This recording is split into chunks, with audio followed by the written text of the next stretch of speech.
Welcome to elevation classes sponsored by troubleshooter club. हम लोगों का मॉडर्न सीरीज चल रहा था जिसमें एटम के बारे में जान रहे थे और एटम में आज नेक्स्ट टॉपिक है हमारे distance of closest approach. Distance of closest approach, अब ये क्या होता है इसे आज समझेंगे। देखो, ये जो रदरफोर्ड थे, जिगर मार्शडेन थे, ये सब जो थे जो एक्सपेरिमेंट किए थे गोल्ड फॉइल पे अल्फा पार्टिकल डाले थे।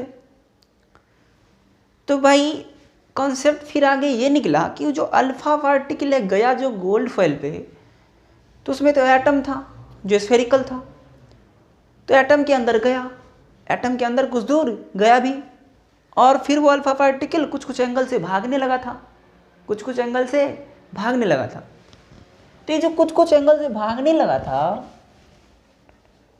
तो उसमें देखा जो बीच से जा रहा है ना, जो एग्जैक्ट बीच से जा रहा है, तो उसकी क्या हो रहा है, रिपल्सन हो रही है। रिपल्सन तो आखिर सब की हो रही है, लेकिन जो बीच से जा रहा था ना, जो ज़्यादा मतलब होशियारी करता हम बीचों बीच निकल जाएंगे, तो उसका क्या हुआ, रिपल्सन खतरनाक हुआ और 180 डिग्री से घुमा दिया था। जो बीच से जा रहा था बिल्कुल बीच से घुमा दिया था ना।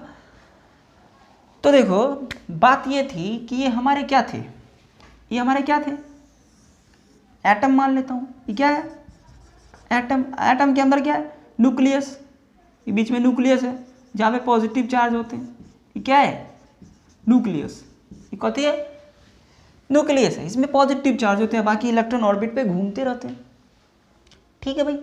अब इसमें जो इन्होंने अल्फा पार्टिकल भेजा था, अल्फा पार्टिकल भेजा था, तो बहुत नज़दीक जाके ये लौट गया।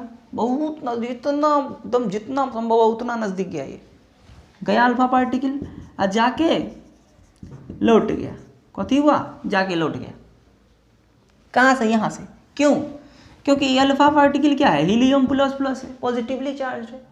पॉजिटिवली चार्ज है ना, तो पॉजिटिव चार्ज यहाँ पे भी पॉजिटिव चार्ज है न्यूक्लियस में, ट्रिपल्सन होगी ना। तो जो बीच से जा रहा था, सेंट्रल पोर्शन से जा रहा था, उसको क्या कर दिया, रिपेल कर दिया। तो मिनिमम डिस्टेंस जो गया, ये जो डिस्टेंस गया उसी को क्या कहते हैं, क्लोजेस्ट अप्रोच, एकदम नज़दीक में जहाँ तक पहुँच पाया ये। ठीक है, तो वही कैलकुलेशन निकालेंगे कि ये कितना मिनिमम गया होगा, कितना मिनिमम गया होगा। तो ये जो रदरफोर्ड साहब थे, तो कुछ इसकी काइनेटिक एनर्जी भी दिए होंगे ना, वो जो बिस्मथ से निकला था ना रेडियो एक्टिव सोर्स से, तो काइनेटिक एनर्जी भी अल्फा पार्टिकल की होगी कि नहीं होगी। काइनेटिक एनर्जी अल्फा पार्टिकल की कुछ ना कुछ होगा। तो मान लेता हूँ काइनेटिक एनर्जी और अल्फा पार्टिकल की मान लेता हूँ, ये क्या है, kinetic energy of alpha particle दिया गया। अब इस काइनेटिक एनर्जी की वजह से अब इसको ऐसे भी लिख सकते हैं हम कि half M V square, V is the velocity of electron, M is the mass of electron. अब इधर जाएगा कि नहीं जाएगा, अब इधर जाएगा। ठीक है भाई, जब ये धीरे धीरे आगे जाएगा, तो क्या होगा, ये पॉजिटिव चार्ज का रिपल्सन बढ़ेगा ना, रिपल्सन बढ़ेगा, तो धीरे धीरे इसकी स्पीड क्या हो जाएगी, स्लो। तो काइनेटिक एनर्जी घटेगा कि नहीं, तो काइनेटिक एनर्जी इसकी घटने लगेगा जैसे जैसे ये इसके नज़दीक जाएगा, रिपल्सन की वजह से, क्योंकि दोनों पॉजिटिव सेम चार्ज है, घटने लगा। अब कहता है भाई रुक जा, ये कहता है रुक जा, नहीं तो समझ लो फिर मेरा ये जगह है, तू यहाँ कहाँ आ रहा है। तो ये थोड़ा डर गया, धीरे धीरे स्लो हो गया। जब नज़दीक गया तो कहते नहीं रे भाई, तो सही बोला, तो बंदूक रख ले तो मारिए देगा। तो जब बहुत नज़दीक आ गया तो वापस लौट गया, नहीं भाई नहीं ये खतरनाक है, इधर नहीं जा सकता मैं, तो ये लौट गया। तो जितनी भी एनर्जी थी ना इसकी, जितनी भी इसकी एनर्जी थी, सब क्या हो गया, सब पोटेंशियल एनर्जी में चेंज हो गया। दो को चार्ज के बीच पोटेंशियल एनर्जी होता है, याद करो, एगो चार्ज यहाँ, एगो चार्ज यहाँ है, और डिस्टेंस दोनों के बीच क्या है, आर है। तो पोटेंशियल एनर्जी यू क्या होता है, के। ये के कौन सा है, 1/4πε0 वाला, जिसका 9 × 10⁹ वैल्यू होता है। तो के है, इलेक्ट्रिक कूलम फोर्स होता है ना, उसका वाला के। तो Q1 × Q2/R ये होता है potential energy between two charge, है ना। ठीक है भाई, यहाँ पे मान लेते हो नज़दीक से नज़दीक कितना गया होगा, R0 गया होगा। ज़्यादा से ज़्यादा मान लो ये न्यूक्लियस और ई अल्फा पार्टिकल के बीच की डिस्टेंस मान ले तो आर नोट हुआ होगा, डिस्टेंस ऑफ क्लोजेस्ट अप्रोच इसको कह रहा हूँ। आर नोट किसको कह रहा हूँ? डिस्टेंस ऑफ क्लोजेस्ट अप्रोच कह रहा हूँ। अब कुछ भी लिख सकते हैं एक्स वाई जेड। तो जब ये इधर जा रहा था, एनर्जी तो कहते हैं ना कंजर्व रहता है, एनर्जी क्या रहता है? कंजर्व, हो तो लॉस नहीं होता है। तो कौन सी एनर्जी लेके जा रहा था? ये काइनेटिक एनर्जी लेके जा रहा था। अब वो काइनेटिक एनर्जी क्या हो जाएगा? पोटेंशियल एनर्जी में चेंज हो जाएगा, electrostatic potential energy, electrostatic potential energy ये वाली में चेंज हो जाएगी। क्यों? ये रिपल्सन की वजह से, रिपल्सन की वजह से। तो जब ये इधर जा रहे हैं तो इसकी जो काइनेटिक एनर्जी थी और ये जो पोटेंशियल एनर्जी था ना, ये पोटेंशियल एनर्जी यहाँ पे क्या हो जाएगा? यहाँ पे पोटेंशियल एनर्जी बताओ तो ये कितने हो जाएंगे? के ये इसको के ई कह दो, क्योंकि यहाँ पे अल्फा है ना तो कंफ्यूजन हो सकता है। के ई मतलब इलेक्ट्रिक फोर्स में जो लगता है ना कांस्टेंट, वो वाला कांस्टेंट है Q1 इंटू Q2। अब एक और Q1 क्या है इसकी, देखो अल्फा पार्टिकल की चार्ज कितने होते हैं? कितने? हमने कहा था कि अल्फा पार्टिकल जो होते हैं वो हीलियम है जो 2 इलेक्ट्रॉन किसी को दे देता है। 2 इलेक्ट्रॉन किसी को दे देगा तो उसके पास 2 प्रोटॉन ज़्यादा हो जाएगा ना, पॉजिटिव चार्ज बढ़ जाएगी। तो इसके पास क्या होगा? 2e पॉजिटिव में।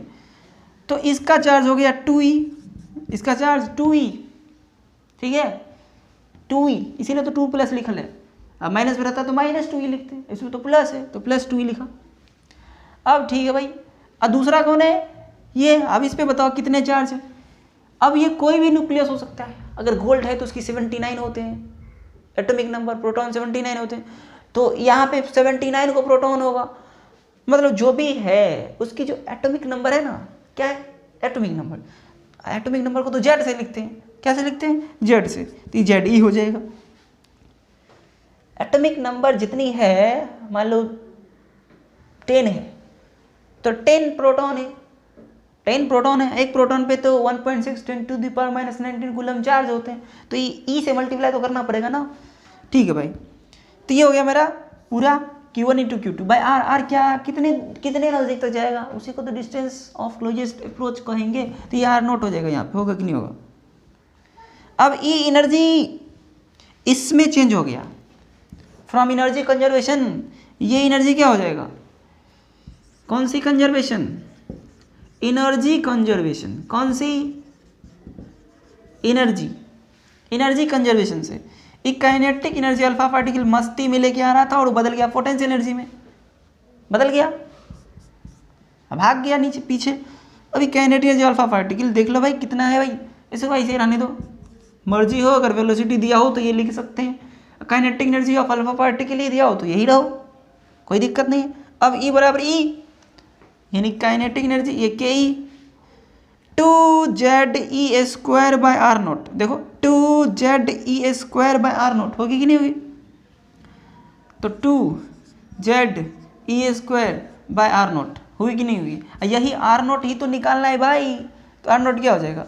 आर नोट हो जाएगा के E 2ZE² by kinetic energy of alpha particle. ये कथी है?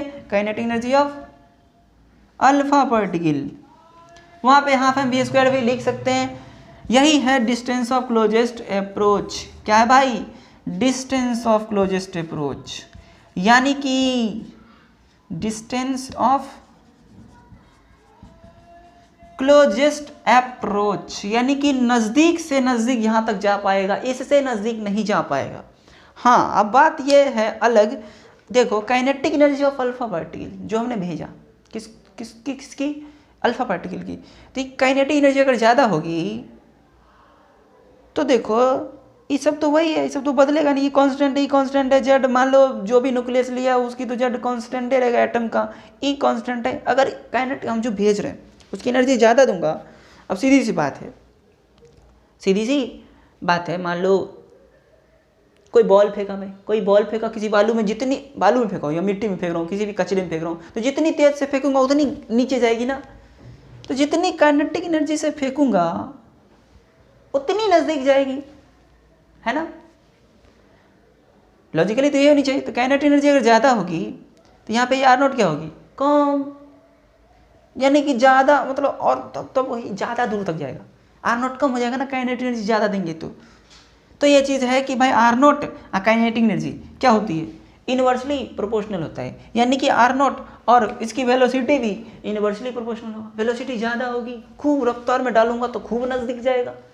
ये चीज़ यहाँ से बताए जा रहे हैं। तो इसी को डिस्टेंस ऑफ क्लोजेस्ट अप्रोच कहते हैं। इतने सही है। अब रदरफोर्ड के जो एक्सपेरिमेंट था अल्फा पार्टिकल, उसमें उन्होंने एक बार क्या किया, कुछ स्पेशल काइनेटिक एनर्जी लिया, कुछ स्पेशल काइनेटिक एनर्जी लिया, लगभग 5.5 मेगा इलेक्ट्रॉन वोल्ट। कितने की? 5.5 मेगा इलेक्ट्रॉन वोल्ट। ये यहाँ पे हो गए। इसकी theory distance of closest approach यही है। मिनिमम डिस्टेंस न्यूक्लियस के बगल तक जो जाता है उसको क्या कहते हैं, डिस्टेंस ऑफ क्लोजेस्ट अप्रोच। ये खत्म हो गए। अब क्या किया, डिस्टेंस ऑफ क्लोजेस्ट अप्रोच अलग अलग केस में अलग अलग हो सकता है। को कैसे?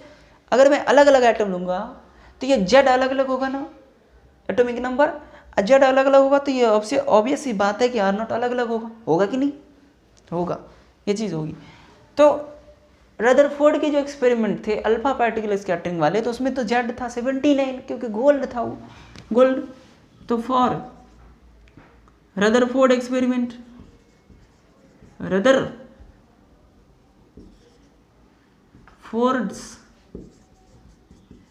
एक्सपेरिमेंट कौन सी वाली, अल्फा पार्टिकल वाली, तो उसमें जेड उन्होंने गोल्ड लिया था ना, 79 होते Z. Kinetic energy of alpha particle जो लिया गया था उसमें 5.5 मेगा इलेक्ट्रॉन वोल्ट लिया गया था।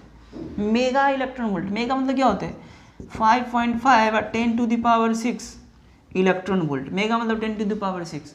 हमको एक इलेक्ट्रॉन वोल्ट पे पता है भाई, एक इलेक्ट्रॉन वोल्ट पे होते 1.6 और 10 टू द पावर -19 जूल। मतलब एक इलेक्ट्रॉन को अगर 1 वोल्ट से एक्सेलरेट कर दूं तो जो काइनेटिक एनर्जी आएगी उसको कहते हैं ये 1 इलेक्ट्रॉन वोल्ट, यानी इतनी जूल एनर्जी आती है उसको। समझ आ रहे? हाँ, तो ये दोनों चीज़ यहाँ पे रख दिया जाए।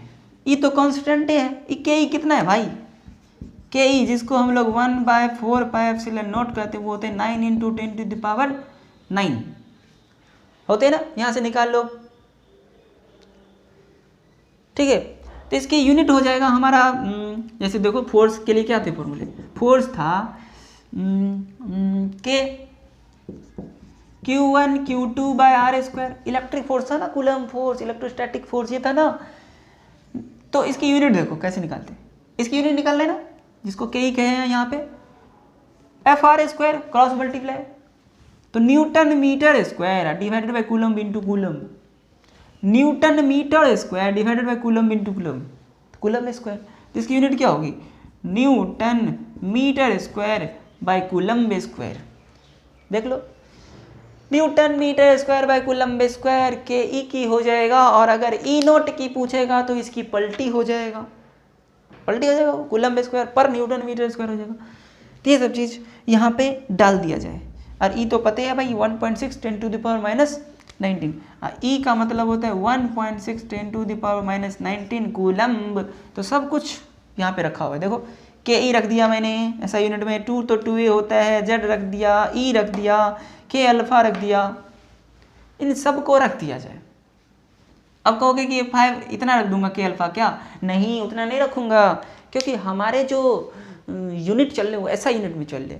तो मैं यहाँ पे क्या करूँगा, ये जो इतना इलेक्ट्रॉन वोल्ट है ना, ये जो इतना इलेक्ट्रॉन वोल्ट है ना, तो उसको क्या करूँगा, 1 इलेक्ट्रॉन वोल्ट को ना इतना जूल दे दूंगा। कितना जूल, इतना जूल दे दूंगा, मल्टीप्लाई कर दूंगा, तो वो के अल्फा आ जाएगा जूल में। किसमें, जूल में। तो यहाँ से आर नोट आ जाएगी, पुटिंग करने के बाद आर नोट आ जाएगी यहाँ पे अप्रॉक्सीमेटली कैलकुलेशन करके 41.3 फर्मी, यानी कि 41.3 FM, 41.3 फर्मी। फर्मी क्या होता है भाई, एक फर्मी कितने होते हैं, 10 का पावर -15 मीटर, 10 का पावर -15 मीटर, ये फर्मी है। ठीक है, तो इसको हम लोग फर्मी कहते हैं। कौथी कहते हैं, फर्मी। नोट करो।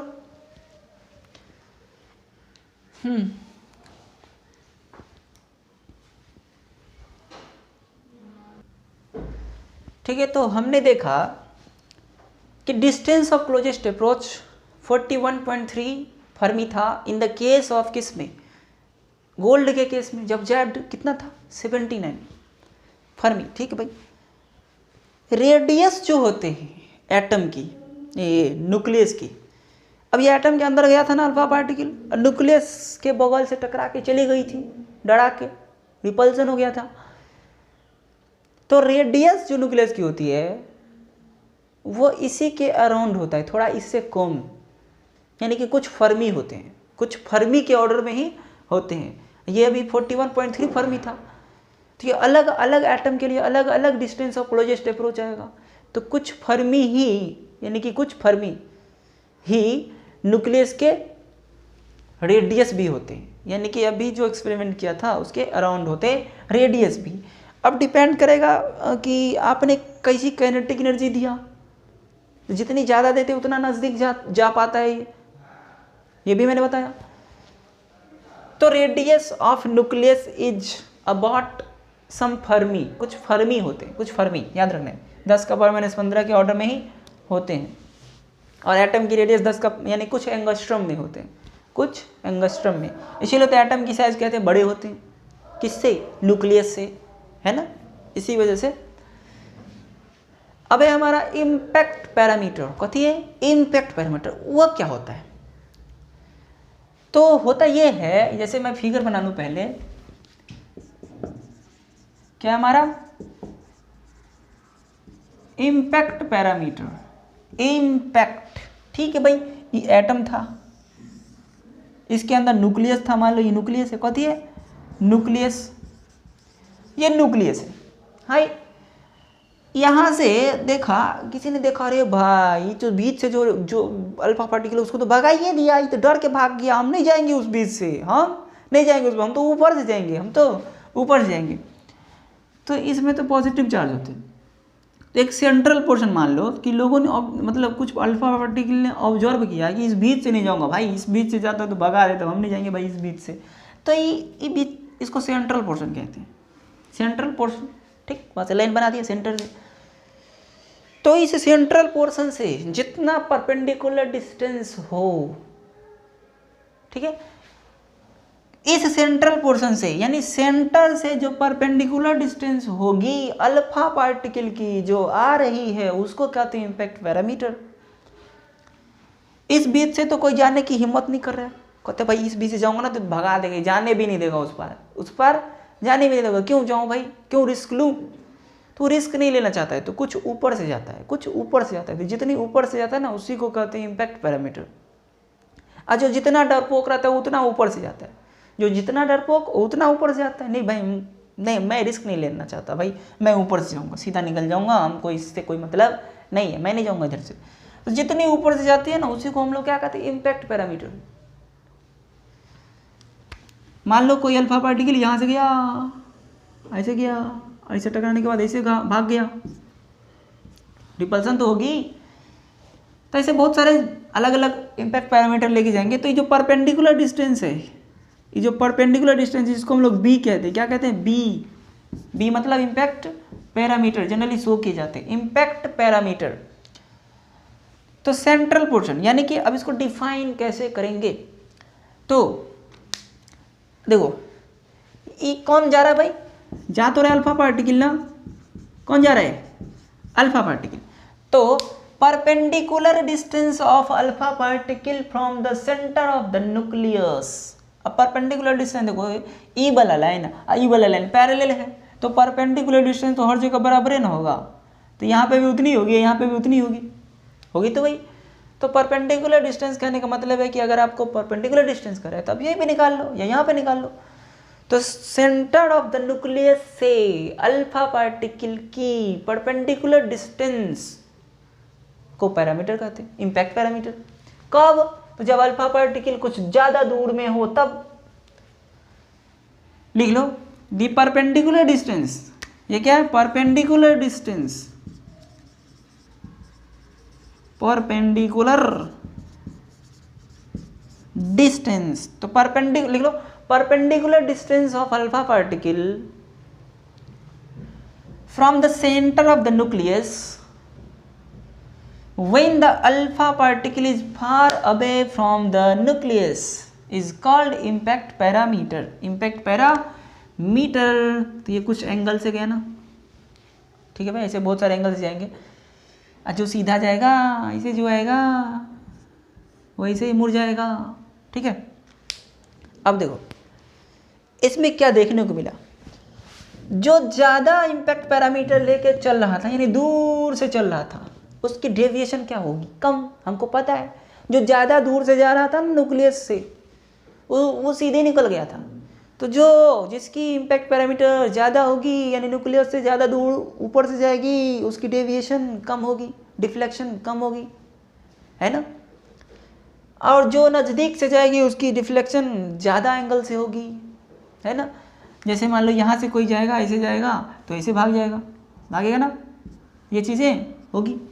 और जो सेंट्रल पोर्शन से जाएगा एग्जैक्ट हेड ऑन जाएगा, हेड ऑन मतलब सीधा एकदम टिका के, तो वो क्या होगा, सीधा 180 डिग्री से रिटर्न हो जाएगा, सीधा 180 डिग्री से रिटर्न हो जाएगा। तो जो देखो सेंट्रल पोर्शन से यानी कि न्यूक्लियस को टिका के जाएगा, कथी करके जाएगा, टिका के जाएगा, तो उसकी डेविएशन कितनी है, डिफ्लेक्शन या डेविएशन कितनी, 180 डिग्री। लौट गया 180 हो गया, तो उस केस में इम्पैक्ट पैरामीटर जीरो है, इम्पैक्ट पैरामीटर जीरो है। तो इसका मतलब हमको समझ में आ रहा है कि इम्पैक्ट पैरामीटर कम तो एंगल ज़्यादा, इम्पैक्ट पैरामीटर कम तो एंगल ज़्यादा, यानी जितनी नज़दीक से जाएगा उतनी एंगल ज़्यादा होगा। ये थे इम्पैक्ट पैरामीटर। अब इसमें रदरफोर्ड अपने एक्सपेरिमेंट करने के बाद इसमें फॉर्मूले भी दिए थे, इम्पैक्ट पैरामीटर के फॉर्मूले भी दिए थे। तो उन्होंने फॉर्मूला दिया था KE ZE² cot θ/2 by kinetic energy of alpha particle, ठीक है। तो ये हमारे इम्पैक्ट पैरामीटर के फॉर्मूले कौन है, इम्पैक्ट पैरामीटर की। तो KE क्या है, वही है जो हम पहले पढ़े थे, वही है जो हम पहले पढ़े थे। पहले क्या था ना, वो जो R0 था ना, डिस्टेंस ऑफ क्लोजेस्ट अप्रोच में 2 था, 2 यही चीज़ थी, बस 2 था, 2 के बदले यहाँ पे cot θ आ गया, क्योंकि यहाँ पे जो R है वो वाला जो R था वो तो R था, एकदम डिस्टेंस ऑफ क्लोजेस्ट अप्रोच था। इस बार तो अलग अलग जगह से जाएगा, अलग अलग एंगल से भागेगा, थीटा की क्या है वैल्यू यहाँ पे, तो B अलग है तो यहाँ पे एंगल अलग अलग होगी, यानी कि B का थीटा से रिलेशन की बात हो रही है, इसीलिए थीटा तो चाहिए। तो रदरफोर्ड ने अपने कैलकुलेशन में इम्पैक्ट पैरामीटर निकालने के ये फॉर्मूले दिए थे। KE इलेक्ट्रिक कांस्टेंट 9 × 10⁹ है, Z एटॉमिक नंबर है, E 1 इलेक्ट्रॉन पे चार्ज है, theta is the angle of deviation for that alpha particle whose impact parameter is B। और K अल्फा अलग अलग हो सकते हैं, आप कितने काइनेटिक एनर्जी से डाला है। अब यहाँ पे और भी एक्सप्लेन हम कर सकते हैं, अगर kinetic energy of alpha particle ज़्यादा होगी तो इम्पैक्ट पैरामीटर क्या होगी, कम, ऐसा हो सकता है कि नहीं हो सकता है। ये थे हमारे इम्पैक्ट पैरामीटर। यहाँ से देख सकते हैं हम एक और चीज़ देखो, अगर B कम हो, नज़दीक से जाए तो थीटा ज़्यादा होती है ना, कैसे समझेंगे, जाना चाहिए ऐसे, चली जाएगी ऐसे, तो थीटा ज़्यादा हो गए, ज़्यादा बेंड कर गए, ज़्यादा डेविएट कर गए, है कि नहीं। हाँ, तो मैं बोल रहा था कि जब B कम होगी तो थीटा क्या होते हैं, तो थीटा क्या होता है, ज़्यादा, थीटा क्या होती है, ज़्यादा। कोई मैथमेटिकली कैसे समझेंगे भाई, तो आप प्रैक्टिकली बता दिए कि नज़दीक से जो जाती है वो उसकी थीटा ज़्यादा होती है। अभी यहाँ तो बताइए, तो देखो कॉट थीटा में गौर से देखो, कॉट 0 डिग्री इनफाइनाइट होता है, और जैसे जैसे एंगल बढ़ता है ना तो वैल्यू क्या होता है, घटने लगता है, 0 पे इनफाइनाइट हो जाता है, क्योंकि tan 0 क्या होता है, 0, तो tan 0 का उल्टा क्या होता है, cot 0, तो इनफाइनाइट हो जाएगा cot 0 पे, यानी 0वें डिग्री पे इनफाइनाइट हो जाती है। यानी कि एंगल बढ़ाऊंगा तो वैल्यू क्या होती है, घटती है। थीटा बढ़ाओ वैल्यू घटेगी, थीटा बढ़ाओ इसकी वैल्यू घटेगी मतलब ई घटेगी मतलब बी घटेगी, थीटा बढ़ी बी घटी, और थीटा अगर घटी इसका मतलब है बी बड़ी। तो कॉम थीटा कब होगी? जब बी ज़्यादा हो। बी ज़्यादा होगी तो थीटा कम होगी। ये थे यहाँ पे। और अगर हेड ऑन जाएगा, हेड ऑन मतलब इकोथी होता है जी, हेड ऑन मतलब सीधा टिका के जाए, किसको? सेंटर ऑफ द न्यूक्लियस को। कौन? Alpha particle. तो उस टाइम में डेविएशन हो जाएगा, यानी थीटा हो जाएगा पाई मतलब 180 डिग्री हो जाएगी। अब बी हो जाएगा 0, ये हेड ऑन के केस में, क्योंकि जब सीधा जाती है तो 180 से मुड़ जाती है। उस केस में तो भाई सीधे सेंट्रल से जा रहा था, परपेंडिकुलर डिस्टेंस तो है ही नहीं है। तो इतनी सारी चीज़ें यहाँ पे देखने को मिलते हैं। किसमें? इम्पैक्ट पैरामीटर में। और दूसरी एक और चीज़ कह सकते हैं हम कि ये जो रास्ता है डिवीजन के बाद जो जा रही है, सब अलग अलग रास्ते में जा रहे हैं ना, सबकी अलग अलग एंगल है, सब अलग अलग रास्ते में जा रहे हैं। देखो सब अलग अलग एंगल से जाएगी, सब अलग अलग रास्ते से जाएगी। अगर बी अलग अलग होगी तो, यानी कि रास्ता, ट्रेजेक्ट्री ऑफ अल्फा पार्टिकल कथी पे डिपेंड करेगा? इस बी पे, यानी कि थीटा भी बी पे कर रहा है, रास्ता कैसा होगा ये भी बी पे डिपेंड करेगा। तो इम्पैक्ट पैरामीटर ये सब चीज़ें बताती है। तो हमने देखा कि भाई इम्पैक्ट पैरामीटर क्या होता है। तो परपेंडिकुलर डिस्टेंस है सेंटर ऑफ द न्यूक्लियस से, सीधी सी बात है, जब वो अल्फा पार्टिकल दूर में हो। तो हमने देखा आज क्या क्या, इम्पैक्ट पैरामीटर और डिस्टेंस ऑफ क्लोजेस्ट अप्रोच, यानी कि कोई भी अल्फा पार्टिकल न्यूक्लियस के नज़दीक से नज़दीक कितनी जा सकती है। तो ये 2 टॉपिक हमने देखा और कवर किया। मैं उम्मीद करता हूँ समझ में आया होगा। और अगर कोई दिक्कत हो तो आप कमेंट कर सकते हैं, और आपको मेरे वीडियो से फ़ायदे हो तो लाइक शेयर सब्सक्राइब ज़रूर करना है, जिससे कि लोगों को भी फ़ायदा हो। ठीक है। और मैं अपना ऑनलाइन क्लास भी 1 मार्च से शुरू करने वाला हूँ, तो अगर किसी को ज़रूरत पड़े तो आप उसे इन्फॉर्म ज़रूर करें शेयर करके। Okay, thank you, wish you all the best, see you.